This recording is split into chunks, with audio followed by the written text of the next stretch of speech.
आज के वीडियो में हम समझने वाले हैं कि तहसीलदार बंटवारा प्रकरण को 3 माह के लिए रोके तो क्या करें।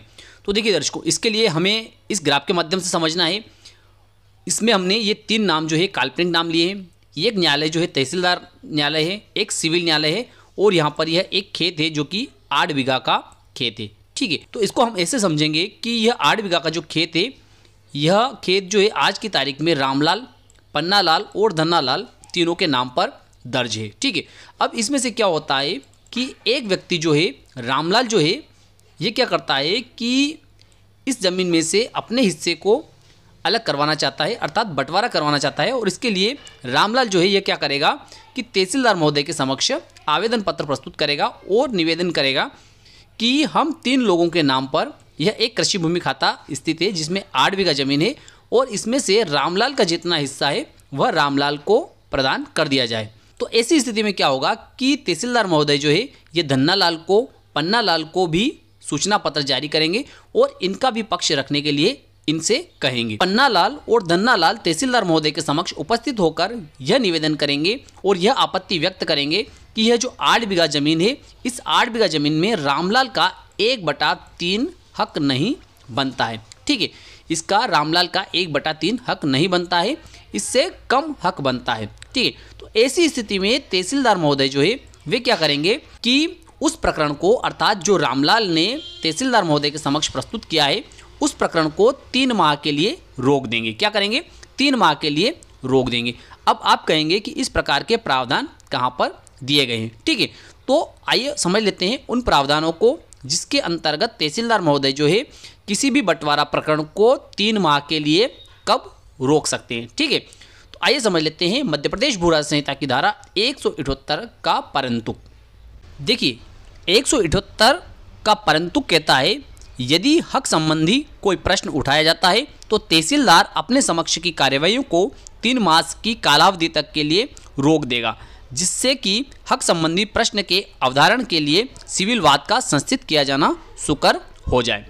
ठीक है, तो ऐसी स्थिति में क्या होगा, तो जब तहसीलदार महोदय जो है वे 3 माह के लिए उस प्रकरण को, उस बंटवारा प्रकरण को रोक देते हैं, तो ऐसी स्थिति में क्या करना पड़ेगा कि ये पन्नालाल और धन्नालाल जो है इन दोनों को सिविल न्यायालय में इस रामलाल के विरुद्ध वाद प्रस्तुत करना होगा, अर्थात सिविल दावा पेश करना होगा। और सिविल दावे में यदि पन्नालाल और धन्नालाल के पक्ष में स्टे हो जाता है और सिविल न्यायालय के द्वारा पन्नालाल और धन्नालाल के पक्ष में यह आदेश कर दिया जाता है कि जो प्रकरण रामलाल के द्वारा तहसीलदार महोदय के समक्ष प्रस्तुत किया गया है, तहसीलदार महोदय के समक्ष प्रस्तुत किया गया है, उस प्रकरण में कोई कार्यवाही अभी नहीं की जाए, क्योंकि वास्तव में उस प्रकरण के संबंध में हक संबंधित प्रश्न उत्पन्न हो चुका है और जब तक उस वाद का निराकरण नहीं हो जाता तब तक तहसीलदार महोदय के समक्ष जो बंटवारे का प्रकरण रामलाल के द्वारा प्रस्तुत किया है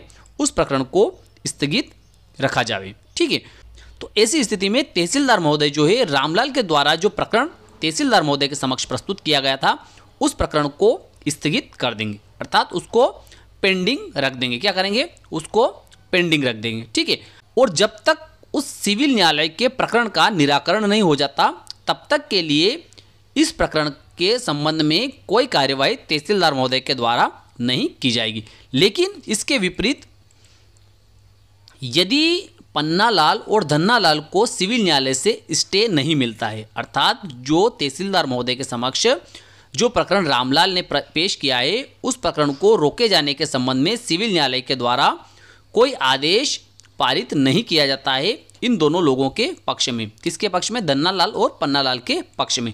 तो ऐसी स्थिति में तहसीलदार महोदय क्या कार्रवाई कर सकते हैं। ठीक है, तो आइए समझ लेते हैं मध्य प्रदेश भू राज्य संहिता की धारा 178 का परंतु का दूसरा पैरा। धारा 178 के परंतु का दूसरा पैरा कहता है कि यदि कोई सिविल वाद उपधारा 1 के परंतु में विनिर्दिष्ट की गई कालावधि के भीतर फाइल कर दिया जाए और सिविल न्यायालय से स्थगन आदेश प्राप्त कर लिया जाए तो तहसीलदार अपने कार्यवाहियों को सिविल न्यायालय का विनिश्चय होने तक रोके रखेगा। अर्थात जैसा कि मैंने पहले बताया कि यदि पन्नालाल और धन्नालाल के द्वारा सिविल न्यायालय में रामलाल के विरुद्ध दावा पेश कर दिया जाता है और सिविल न्यायालय के द्वारा तहसीलदार महोदय के समक्ष प्रकरण जो विचाराधीन है उसको स्थगित कर दिया जाता है, उसके संबंध में स्टे पारित कर दिया जाता है।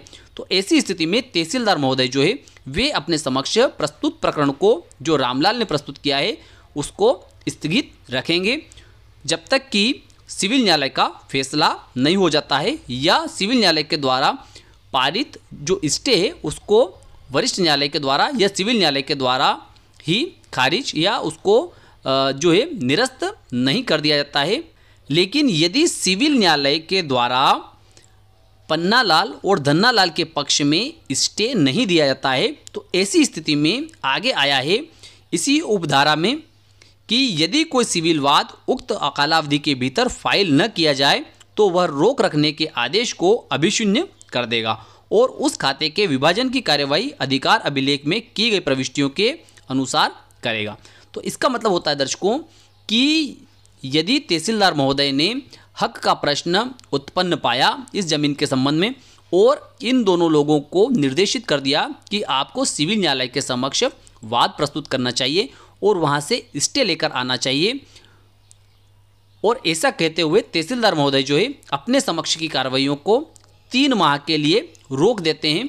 तो ऐसी स्थिति में यदि पन्नालाल और धन्नालाल जो है ये 3 माह के अंदर सिविल न्यायालय में कोई सिविल सूट फाइल नहीं करते हैं और किसी प्रकार का कोई स्टे नहीं लाते हैं तो ऐसी स्थिति में तहसीलदार महोदय जो है वे क्या करेंगे कि यह जो 8 बीघा जमीन है अर्थात रामलाल, पन्नालाल और धन्नालाल के नाम पर जो कृषि भूमि खाता है उसका 1/3 विभाजन कर देंगे। तो मैं विश्वास रखता हूं कि आज की दी गई जानकारी आपको अच्छी लगी होगी। अच्छी लगी हो तो इस वीडियो को लाइक कर दीजिए, अधिक से अधिक लोगों तक इसको शेयर कर दीजिए। फिर मिलते हैं अगले वीडियो में नई कानूनी जानकारी के साथ। तब तक के लिए जय हिंद, जय भारत।